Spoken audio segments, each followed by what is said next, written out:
Buenas, mi nombre es Marcela Cruz. Estoy en segundo semestre de psicología en la Universidad Martin Luther King.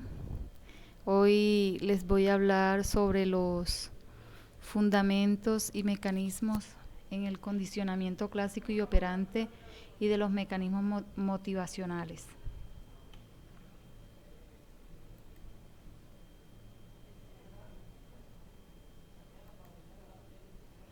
El condicionamiento clásico. El condicionamiento clásico, también llamado condicionamiento pavloviano y condicionamiento respondiente, es un aprendizaje asociativo y fue demostrado por primera vez por Iván Pavlov.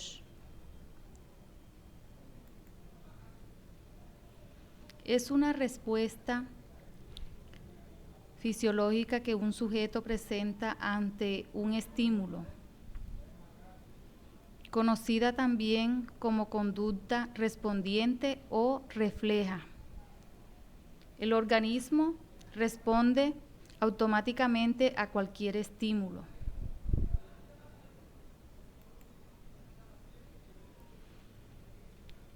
En esta imagen que le estoy mostrando aquí, el cuerpo suda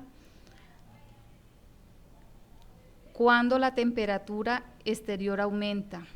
Y esta imagen que le estoy mostrando aquí, la pupila de los ojos se contrae o se dilata según la cantidad de luz que llegue a su superficie. El experimento clásico. Pavlov le fue concebido el premio Nobel en el año 1904 porque investigó el funcionamiento de los síntomas digestivos.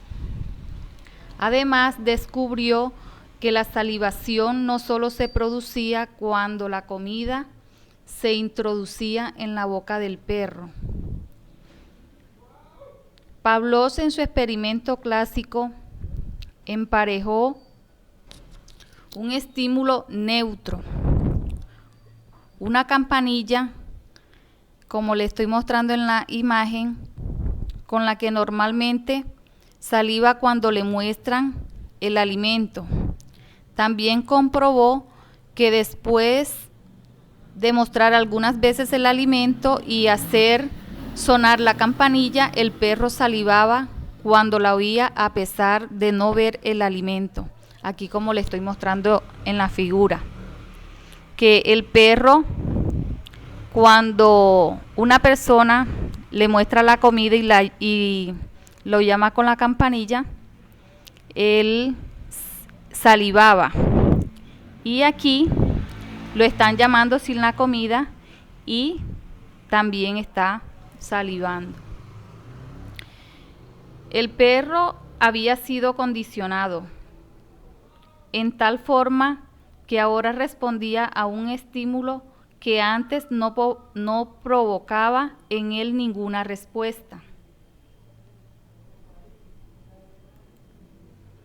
Aquí les estoy mostrando una imagen en donde a nosotros también se nos presenta la misma situación. Cuando nosotros podemos ser condicionados a salivar cuando entramos a un restaurante o cuando escuchamos la campanilla del reloj en nuestra casa. El condicionamiento respondiente se aprende y se manifiesta fácilmente.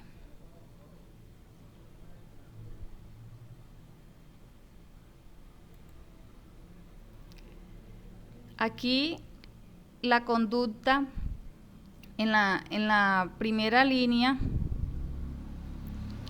Pavlov descubrió que la conducta respondiente se puede condicionar diseñando así el esquema de condicionamiento clásico. En la primera línea del esquema muestra una relación natural no condicionada o incondicionada entre un estímulo y una respuesta. EI, que es el estímulo incondicionado o natural, RI, que es la respuesta incondicionada. En la parte inferior del esquema se encuentran las relaciones condicionadas EC, que se refiere al estímulo condicionado, y RC, que se refiere a la respuesta condicionada que produce ese estímulo. Como por ejemplo, les voy a dar un ejemplo. Una persona se encuentra navegando en el mar, en una lancha.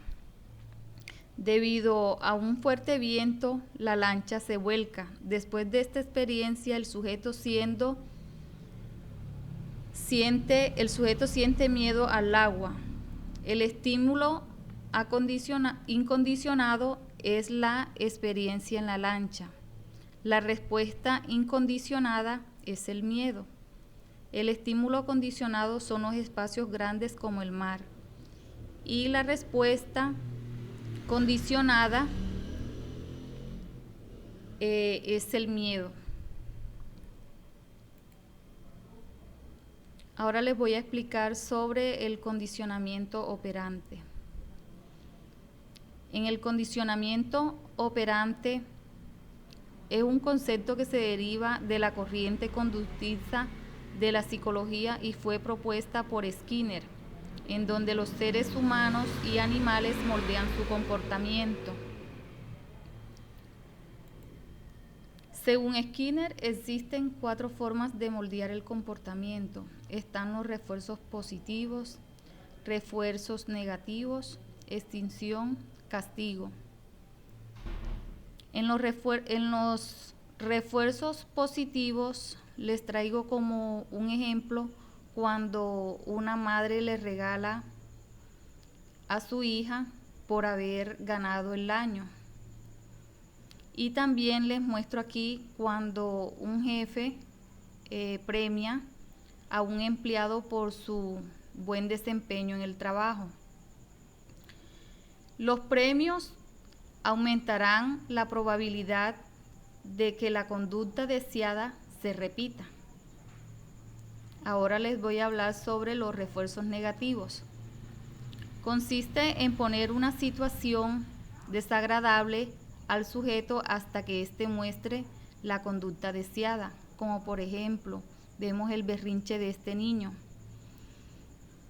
Y porque quiere que el papá le dé lo que él desea. El niño condiciona al padre y las probabilidades de que el padre cumpla con los deseos del niño en el futuro aumenta. Él le hizo este berrinche aquí porque quería un helado, entonces vino la mamá y le compró el helado. Ahora vamos con el castigo. El castigo consiste en una consecuencia negativa ante una conducta indeseada. Un jefe que le descuenta el día a un trabajador por llegar tarde es un ejemplo de castigo. De este modo, que el trabajador vuelva a llegar tarde disminuye. Ahora les voy a hablar sobre la extinción. Consiste en ignorar una conducta indeseada. Si la conducta no es reforzada, esta desaparece. Volvamos al ejemplo del niño que está haciendo el berrinche. Si el padre, en vez de hacer caso omiso a su berrinche, entonces la probabilidad de que el niño vuelva a hacer berrinche va a disminuir, y eso es, en resumen, el condicionamiento operante. Ahora vamos con los mecanismos motivacionales. La palabra motivación deriva del latín motivus o motus, o sea, aquello que nos empuja a movernos de tal manera que podemos definir a la motivación como el impulso y el esfuerzo que se requiere para satisfacer un deseo o alcanzar una meta. La motivación es el motor inicial del aprendizaje y considerada como el motivo que pone a cada persona en acción. Algunos suelen concebir la motivación como un impulso, otras posturas sostienen que es una atracción. Hay quienes proponen que sería una combinación. La motivación, según Dollar y Miller en 1950, para estos autores el impulso sería el motor de la acción humana y estos impulsos serían de dos tipos, primarios y secundarios. Los principios primarios son el hambre, la sed y el sueño, mientras que los secundarios son aprendidos en base a los primarios. Además, los impulsos primarios actuarían como reforzadores de los secundarios. Impulso. El impulso es la existencia de una energía en el organismo que le impulsa a actuar. La descripción secuencial sería la siguiente. En el organismo existe una necesidad que produce una acumulación de energía y esta genera un impulso en el sujeto. Es decir, la energía es el factor responsable del inicio de una conducta para satisfacer la necesidad y así reducir el impulso. El impulso presenta tres características que son intensidad, dirección y persistencia. La intensidad es la activación o grado de respuesta que produce el impulso. La dirección se refiere a las dimensiones de aproximación y evitación de las conductas producidas y la persistencia es la continuidad de una conducta hasta que se satisface la necesidad, es decir, hasta que se consigue reducir la diferencia entre la situación actual del organismo y la situación óptima. Para Uhl, un estado de privación de factores primarios, por ejemplo, la comida, produce un estado de necesidad de hambre, que activa un impulso que, a su vez, desencadena una serie de conductas. Bajo estas circunstancias, aquella conducta que reduzca el impulso y por tanto satisfaga la necesidad, el impulso se refiere al estado de necesidad del organismo, que se manipula variando los niveles de privación o asociación del sujeto como el número de horas sin comer en el caso del hambre.